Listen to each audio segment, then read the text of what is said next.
Ladies bag companies, Gucci bags ఇవన్నీ చైనాలో manufacturing జరుగుతాయి సార్. చైనాకి అమెరికా ఇచ్చేది $50 పర్ బ్యాగ్, వాడు అమ్మేది $3000.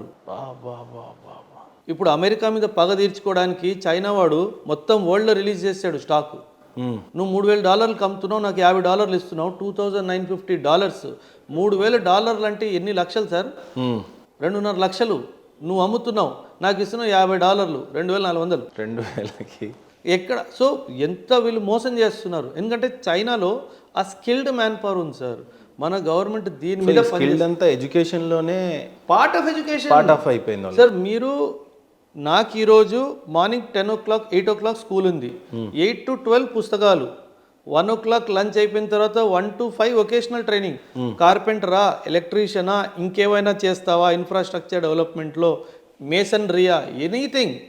వాడికి బతుకు తెరువు తెలిసిపోతుంది సార్. వాడికి ఉద్యోగం 78 years ఆఫ్ ఇండిపెండెన్స్లో మనం ఎడ్యుకేషన్ పాలసీస్ని అసలు ఇలా సమకూర్చకపోతే సూపర్ పవర్ భారత్ ఎలా సార్? మరి సూపర్ పవర్ అవ్వదు సార్, అది కుదరదు సార్. మనము ఆలోచించే తీరు మార్చాలి, మన గమ్యాన్ని మార్చాలి, లక్ష్యాన్ని మార్చాలి.